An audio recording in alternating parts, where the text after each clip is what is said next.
ditutup sudah oleh Onyx, berarti dari Nah. sisi RRQ belum terlihat adanya jungler dan juga XP lane. Ini menarik. Apa? Mereka menutup ke arah Yuzong, Hayabusa, sedangkan 3 pick pertama mereka bukan hero yang terlalu di backliner. Apalagi seorang Beatrix, gak harus terlalu takut dengan adanya seorang apa namanya nih Yuzong. Bisa jadi ya. Ini bisa jadi partial.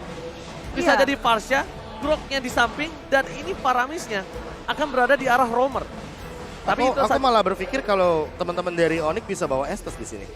karena ini dengan adanya Yuzong, apa yang membuat membuat backline-nya mereka takut untuk di dive in asal-asalan oleh sekitar 2 hero yang dimiliki dari tim dari RRQ. Karena kalau Glue atau Joy, oke kita anggap emang dia lagi overpower. Beda lah kasusnya sama seorang Yuzong ini yang notabene-nya untuk di-ban agak cukup mahal. Tapi bentar, ada satu shadow pick sepertinya menuju kepada Fanny ketika sudah ada Terisla dan juga Hilda. Yap. Apakah itu tidak menjadi sebuah resiko yang tinggi yang ingin diamankan oleh Onyx? Melihat untuk sekarang dengan Terisla dan juga Hilda otomatis untuk early aggression-nya bakal benar-benar kejam banget dan Jauhead Fanny akhirnya Jauhead keluar. Yes, dan berarti ini Jauhead harusnya berada di Keyboy. Roma atau XP. Keyboy. Dan kita tahu Suns yang biasa menggunakan Faramis untuk Onyx. Ya, Kiboy ini kayaknya harusnya ya. Faramis mid berarti. Paramis Smith, Kiboy harusnya sekitar 98% lah ke arah Jauhead. Jauhead. Dan aku mikir kalau misalkan dengan draft seperti ini, ada 2 hero yang paling bagus dipegang sama Albert. Oke. Yang pertama Link, yang kedua Benedetta. Oke, kalau aku prefer ke arah Link. Kenapa?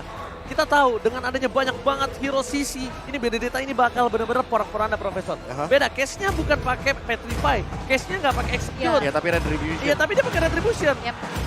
Cukup problem dan mobilitasnya akan sangat berat. Sedangkan dengan dia Basya. nggak mau adu dengan Assassin. Dia lebih main aman. Gua pegel di invasi, gua males buff gua dilempar-lempar Aul.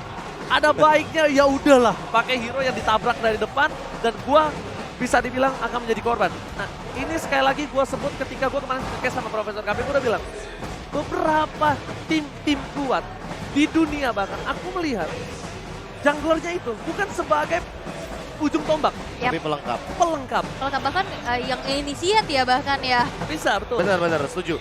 Karena buat sekarang udah silih berganti bahwa tank jungler pun bisa dimainkan. Dan semakin banyak full HP yang kamu miliki tentu ini akan semakin cepat untuk melakukan clear terhadap monster jungle. Makanya itu yang dicari. Tuh ini lihat nih, bukan hanya ngedate sama pacar tapi juga bisa sama saudara dan juga anak. Nah, Betul. abang Halo, ade bonding. abang. Halo. Halo. Apa tuh, apa tuh, Weh, Riz? weh. Oh gua lagi gitu Apa tuh katanya. hashtagnya tuh di belakang tuh? Stay cool sekali ya, tapi it's okay. Keren banget, tapi ini dia. Di game yang kedua, Aul, menurut Aul draft yang seperti apa nih? Lebih condong ke arah mana menurut Aul?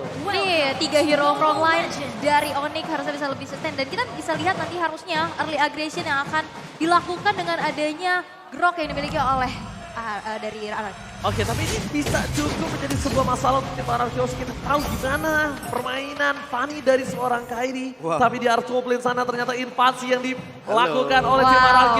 Di sandwich dari seorang Calvin Minata. T-Boy is coming. Mencoba untuk melakukan defensif, membantu cewek untuk melakukan clear satu wave pertama. Dikandangin banget ya, Finnya benar-benar agresif banget pasti dengan potensi dari sesosok Hilda. Tapi dengan adanya bala bantuan pula yang dilakukan oleh Push. Dan ini Jauhead pertama kali yang muncul di M4. Ya akhirnya setelah beberapa hari kita melihat bagaimana M4 ini berlaga, berjalan. Dan akhirnya ada satu sosok hero Jauhead yang sudah lama sekali tidak kita lihat. Dan untuk sekarang cukup melawan. Cukup memberikan tekanan di early game agar nantinya tidak ada pergerakan cepat bagi teman-teman RRQ Hoshi untuk melakukan invasi kepada cewek. Yap, dan apalagi dari Spark Missile yang sudah ditambahkan juga ya dari segi Damage-nya. damage-nya. Jadi cicilan juga terhadap tubuh dari Finn udah mulai berasa pastinya. Walaupun ini notabene adalah Keyboy dengan satu MF Avaris yang pastinya dengan build sustain, build defense. Ini damage aja kerasa ya. Ya, buat sekarang yang penting flickernya bisa cepat untuk digunakan. Dan di satu sisi lainnya yang penting cewek bisa farming. Mungkin itu yang dipikirkan sama Keyboy. Karena untuk sekarang mau bagaimanapun Kairi ini benar-benar coba untuk melakukan sebuah invasi walaupun belum ada target yang bisa ditemukan. Dan bahkan kalau Kairi sekalipun akan coba untuk menabrak seorang Albert, itu akan jadi benturan cukup berbahaya dan shot terfault Diamankan oleh tim RRQ Hoji. First blood by Infinix di arah jungle dari tim Onyx Esports yang bahkan belum ke altar membuat seorang Clay berhasil dengan 1 poinnya. Dan ditambah, ada yang sadar nggak? Finn bikin Warrior Boots tapi dia pilih Dire Hit. Apakah Finn nanti akan membuat ke arah satu buah Malefic Roar agar nanti bisa menimbulkan damage yang lebih besar? Wow. Kalau aku bilang itu adalah rencana jahat. Rencana jahat, iya benar-benar rencana jahat. Oke, dan ini juga akan menjadi rencana untuk RRQ di mana Turtle slain by UBS Gold berhasil untuk diamankan. Sejauh ini First Blood dan Turtle menjadi sebuah keunggulan pula yang akan diamankan dan item-itemnya belum ada sepatu. Ini masih menjadi template wield untuk sosok marksman satu sama lain dan Swift Crossbow sudah selesai di tangan Skylar. Iya, dan ditambah teman-teman bisa langsung melihat detailnya bahwa untuk saat ini ada invasi ke arah jungle dan Kairi masih mampu untuk survive dari serangan di early game yang dibawakan oleh RRQ Hoshi. Sehingga untuk saat ini pun kayaknya belum ada pergerakan-pergerakan yang begitu beresiko. Baik dari Onyx dan juga RRQ. Hanya saja Kairi kehilangan orange buff-nya. Dan Skylar beresiko terancam di sini. Oke, dihindari dengan ada satu buah flicker pula. Dan Steel Cable masih belum bisa menjangkau sesosok Skylar di arah top lane yang 7. Walaupun di sana ada 2 rekannya dari Onyx yang mencoba untuk langsung saja backup. Tapi gak mau terlalu greedy, gak mau terlalu gegabah. Bermain hati-hati dan sekarang ada keramaian. Oke, bakal ada coba tabrak gaming menuju ke arah cewek. Bakal coba dipaksa. All in akan coba dilakukan dan bahkan di dive in oleh seorang Albert. Diselamatkan oleh Deden from Bogor. Kim akan menjadi korban kedua. Deden from Bogor save the day. Berhasil mengcopy pergerakan seorang Sans dan ini dia ketika Profesor tadi nanya di saat draft, Oji pilih yang mana antara Grok atau seorang Paramis. Of course Paramis dengan 3 picknya karena RRQ Hoshi bermain dengan template tabrak gamingnya. Lihat Albert gak kenal takut, Kairi bakal dikasih akan coba dikumpang begitu saja. Dan nantinya Aul di menit 5 ke atas inilah jawaban atas dire hit seorang Finn. Yes, dan Kairi juga cukup sulit ya dengan adanya pergerakan di mana Purple Buff selalu di-engage sekarang rame banget walaupun Boots dengan one charge kali ini dan bahkan cewek berhasil mendapatkan Skylar. Ada satu ejector karena belakang Finn berhasil untuk dihilangkan 2 player dari RRQ menjadi satu kompensasi tapi Albert bakal coba untuk bicara dari Kairi tapi Kairi hadir juga R7 ketinggalan sendirian dan menjadi player ketiga dari RRQ Hoshi yang berhasil untuk dihilangkan. Tapi lihat ceweknya tetap tertinggal oleh seorang Terisla dan ini menjadi sebuah bencana untuk seorang bot laner Onyx Esports. Sedangkan Skylar dia belum ditumbangin, dia nggak butuh dapat poin kill, dia cuma butuh waktu untuk farming. Dan sedangkan dari tim RRQ Hoshi, mereka sudah mengungguli dengan 1.200 gold. Permainan yang cukup berbeda dari RRQ adalah mereka tidak membuat seorang Albert menjadi tolak punggung utamanya mereka. Tapi mereka membuat seorang Albert menjadi tembok utamanya bahkan. Jujur ini poin kill yang bagus banget menuju kepada seorang cewek karena mau bagaimanapun dia tidak bisa farming 2 lane dan Skylar bahkan bisa dibilang sebuah misplay. Karena Skylar menghindari satu buah ejector dan Turtle akan mendapatkan satu buah kompensasi tanpa adanya trade di area top lane. Gimana Aul? Wow, itu benar-benar spesial di-create banget ya. Bahkan backup-nya di mana Turtle ternyata bisa diamankan oleh RRQ. Ini benar-benar berbeda banget pastinya. Dan sekarang bahkan Onyx dalam keadaan tertinggal dari segi goldnya 1.700 yang dikumpulkan. Dan bahkan dengan pembawaan dari sesosok Paramis, sejauh ini belum ada team fight compact yang dibawakan oleh Onyx. Ya, kompleksitinya juga berbeda sih. Kayak di game yang pertama kan kita melihat ada beberapa hero yang emang langsung bisa lockdown. Buat sekarang tuh skill shotnya terlalu banyak. Ada penalty zone, ada wild charge juga. Jadi mau nggak mau harus diarahkan dan menurutku ya responsif dari para pemain diperlukan sekali untuk di game kali ini. Karena kalau misalkan mereka responnya agak sedikit terlambat atau telat antara Suns atau Clay, bisa dibilang nanti akan terlambat untuk membuka salah satu altarnya dan itu yang akan menjadi malapetaka. Free hit di arah top lane Skylar. Kali ini benar-benar kaya total. Dapetin turret, leggingan, dapatkan invasi jungle dan serang Kairi. Akan coba dihantam oleh para pemain dari tim RRQ Hoshi. Finn mencoba untuk menginvasi, mencoba untuk melakukan zoning out. Dapatkan Albert ke depan. Mendapatkan Seven. Tiba-tiba mendapatkan Dede Promo dan membuat seorang Kairi gak bisa bertindak.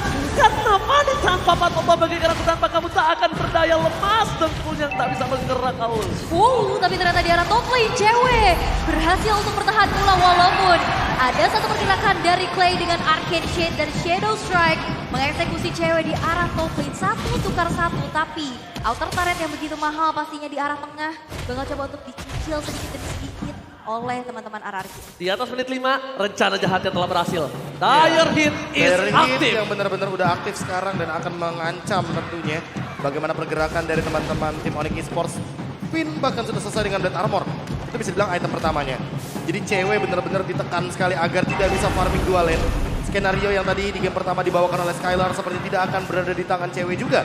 Karena mau bagaimanapun dia, jangankan farming 2 lane, farming 1 lane aja susah banget. Dan bahkan ini ada beberapa hero yang bisa digunakan dengan Dairit, tapi lihat di depan sana Skylar maka coba ditumbangkan oleh seorang Putri dan tidak terlalu cukup. Kyrie is coming, langsung diketok gak pakai banyak basa-basi. Dia nggak peduli apapun yang terjadi. Jika di depan para pemain tim RRQ Ulsi memukul mundur. Dan kalau misalnya tidak ada Hilda, ada satu buah Digi juga. Digi Dire Hit. Ada Digi Dire Hit, Kadita Dire Hit. Selena Dire Hit. Dan itu adalah hero-hero yang bisa digunakan dengan Dire Hit dan punya rencana jahat di early game. Rencana jahat. Freeze buff purple again dilakukan oleh tim RRQ.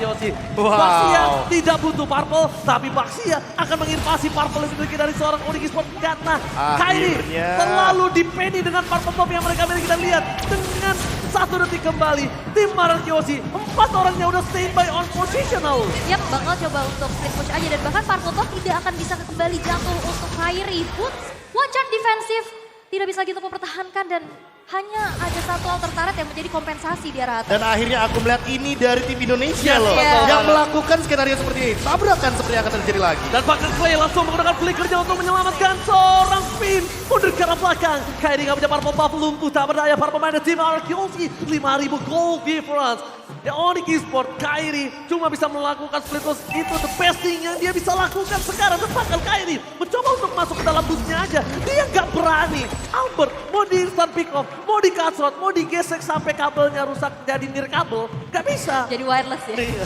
Tapi perbedaan 3 level menurut aku ini udah terlalu jauh pula. Apalagi seorang assassin ini adalah hero yang butuh banget advantage di early. Hero snowball yang gak dapetin snowballingnya, ini bakal susah banget untuk keep up. Bahkan dengan adanya satu buah ejector pula, kali ini udah mau keluar dan bahkan Keyboy terkena adanya satu buah pressure. Bahkan Skylar tukarkan satu, tukar satu, bahkan 2 player karena cewek mendapatkan double kill. Tapi lihat, ditukar dengan adanya triple kill dari Albert.